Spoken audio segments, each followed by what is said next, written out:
मलमल धोए शरीर का, धोए न मन का मैल, नहाए गंगा गोमती, रहे बैल के बैल. नमस्कार, मी निरंजन. ईजी न्यूजमध्ये आपल्या सर्वांचं मनपूर्वक स्वागत. आज एक खूप गमतीदार बातमी लोकसत्तामध्ये वाचायला मिळाली. ती गमतीदार अशाही अर्थाने, नरेंद्र मोदी आपल्या भारताचे जे नॉन बायोलॉजिकल प्राणी असलेला पंतप्रधान आहे, त्यांनी मॉरिशसच्या राष्ट्रपती म्हणजे मॉरिशसच्या दौऱ्यावरती आहेत आणि मॉरिशसच्या राष्ट्रपतींना नरेंद्र मोदी यांनी त्यांना आणि त्यांच्या पत्नीला कुंभमेळ्यातल्या गंगाजलाचा कमंडलू दिला भेट म्हणून, आणि त्यांच्या बायकोला बनारसी साडी हे मॉरिशसच्या राष्ट्रपती आणि राष्ट्रपतींच्या पत्नीला त्यांनी भेट दिला.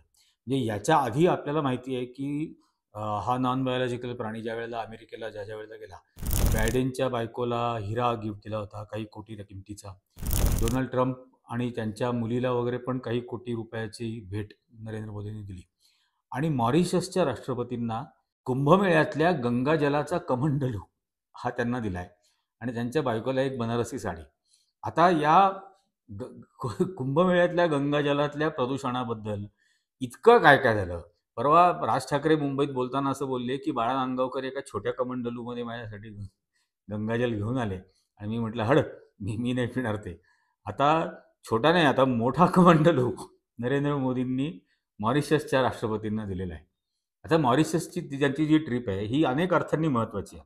म्हणजे नुसता हा गंगाजलाचा म्हणजे आता मॉरिशसच्या राष्ट्रपतींनी सुद्धा बातम्या वाचल्या आहेत की भारतातल्या कमंडलूच्या, किंवा मॉरिशसचे जे उच्चायुक्त भारतामध्ये आहेत त्यांनी जे रोजचं त्यांचं रिपोर्टिंग असतं, रोजचं जे ब्रीफिंग असतं, त्यात त्यांनी कुंभमेळ्यामध्ये काय स्थिती आहे पाण्याची, प्रदूषणाची आणि किती कोटी लोक, म्हणजे सरकार उत्तर प्रदेशचं तर काही थापा मारतं, 57 कोटी लोकांनी म्हणे तिथं आंघोळ केल्या. म्हणजे किती अशक्य गोष्ट आहे. 57 कोटी कशाला म्हणतात?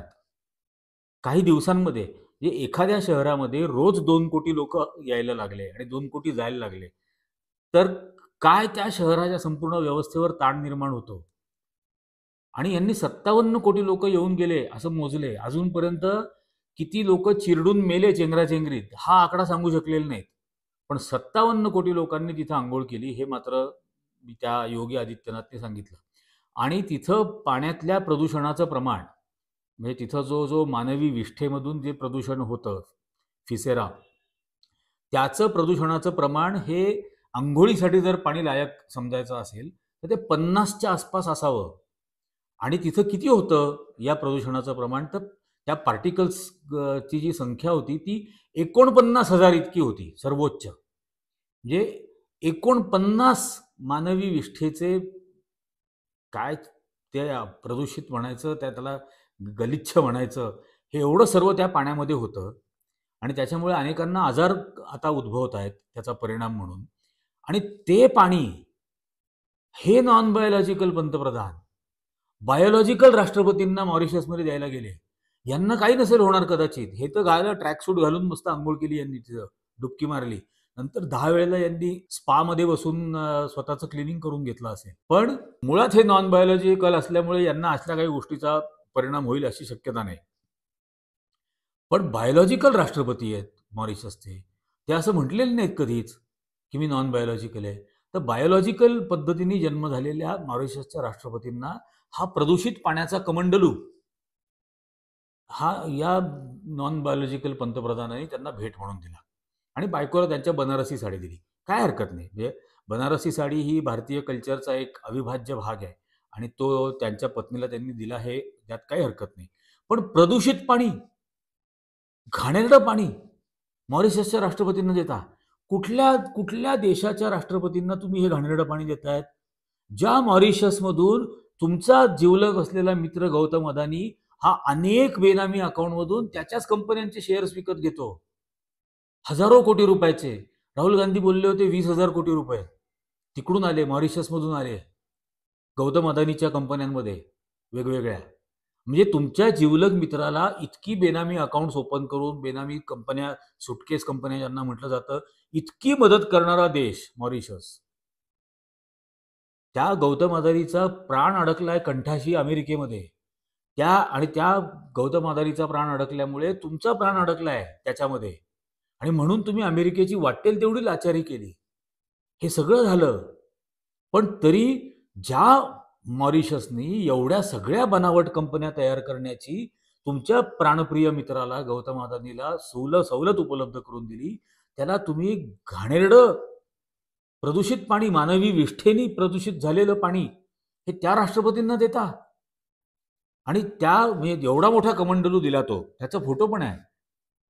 आणि मला तर आश्चर्य वाटतं, म्हणजे ते असे मॉरिशसचे राष्ट्रपती तर त्या कमंडलूकडे असे किळस आल्यासारखे पाहत आहेत.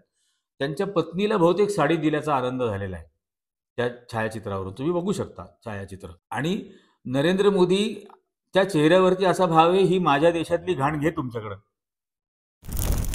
असा त्यांच्या चेहऱ्यावरचा सगळा तो भाव आहे तो तो कमंडलू देत असताना.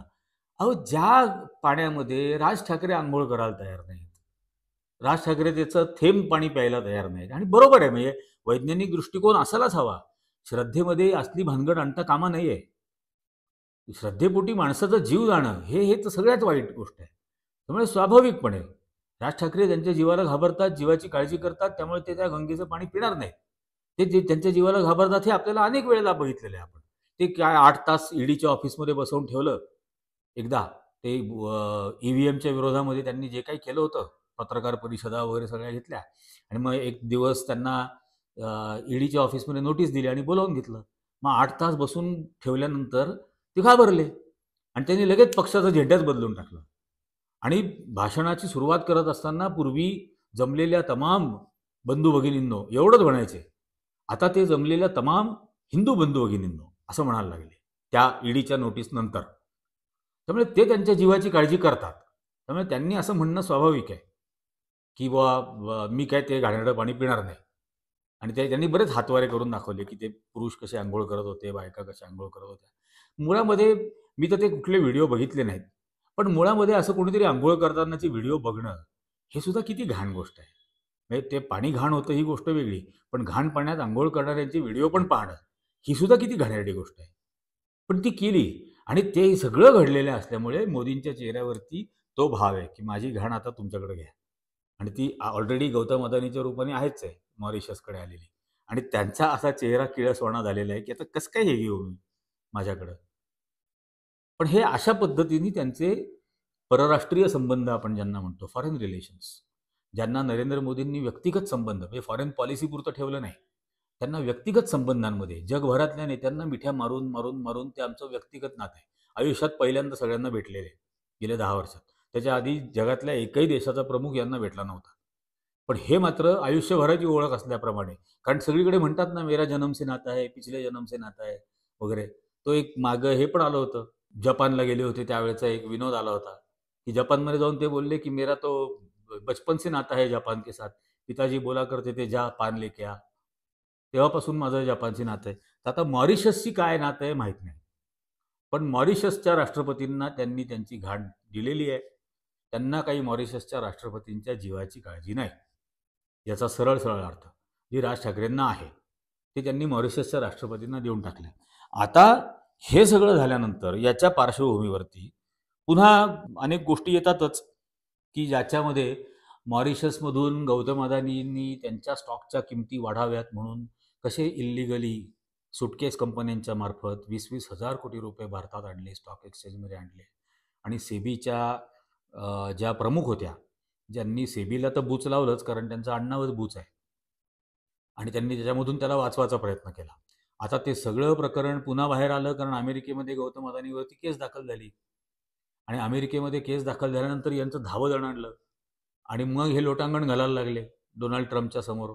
तर त्या डोनाल्ड ट्रम्पच्या इनॉग्रेशन सेरेमनीसाठी बोलवावं म्हणून इतका आटापिटा केला. पहिले जयशंकरला तिथं जवळजवळ महिनाभर बसवून ठेवलं आणि ते विनवण्या करत राहिले की आमच्या नॉन बायोलॉजिकल पंतप्रधानांना बोलवा, जगातला एकमेव नॉन बायोलॉजिकल पंतप्रधान आहे वगैरे वगैरे. पण त्यांना काही बोलावलं नाही. त्याच्याऐवजी जयशंकरनीच तो सगळा अटेंड केला आणि इनॉग्रेशन सेरेमनी. त्याच्यानंतर हे स्वतःच गेले तिथं, आणि तिथं गेल्यानंतर कशी फजियत झाली ही सगळ्यांना बघायला मिळाली त्या पत्रकार परिषदेमध्ये. एक इंग्लिशमध्ये प्रश्न विचारल्यानंतर बस चुकल्यासारखा चेहरा करून इकडे बघ तिकडे बघ तिकडे बघ करायला लागले आणि मग डोनाल्ड ट्रम्पनी यांचा अपमान केला. आता हे सगळं झाल्यानंतर ही सगळी इन्व्हेस्टमेंट कुठे, गौतम अदानीची हा सगळा पैसा येतोय, हा कुठून येतोय तर मॉरिशसमधून येतोय. त्यामुळे मॉरिशसला येणं जाणं भाग आहे. ते संसदेचं अधिवेशन चालू आहे न चालू आहे यांना काही घेणं देणं नसतं. ज्या माणसाच्या पाया पडले यांच्या आयुष्यात, लालकृष्ण अडवाणी असतील, अटल बिहारी वाजपेयी असतील, नंतर त्यांच्या शिड्या यांनीच काढून घेतल्या. त्यामुळे संसदेच्याही पायावरती यांनी डोकं ठेवलं होतं. ते संसदेचं यांनी काय करून टाकलंय, संसदीय लोकशाहीचं काय करून टाकलंय हे आपण पाहिलं. आणि आता त्याच्यावरती कहर म्हणून मॉरिशसच्या राष्ट्रपतींना या देशातलं किंवा कदाचित जगातलं सर्वाधिक घाणेरडं आणि प्रदूषित असं पाणी त्यांना यांनी देऊन टाकली आणि माझ्या देशाची घाण तुमच्याकडे घ्या. मला एक दोहा आठवतो, मलमल धोये शरीर का, मलमल धोये शरीर का, धोये न मन का मैल, नहाए गंगा गोमती, रहे बैल के बैल. आजच्या भागामध्ये इतकंच. EG न्यूजचे व्हिडिओज जास्तीत जास्त जणांनी लाईक करा, जास्तीत जास्त जणांनी कमेंट करा आणि जास्तीत जास्त लोकांपर्यंत शेअर करा. तुम्हाला याच्याबद्दल काय वाटतं हे सुद्धा इथं नक्की लिहा. ही मॉरिशसची भेट खरं तर गौतम अदानीसाठी झालेली आहे, याचंही सर्वांनी लक्षात ठेवणं गरजेचं आहे. आजच्या भागामध्ये इतकंच. धन्यवाद.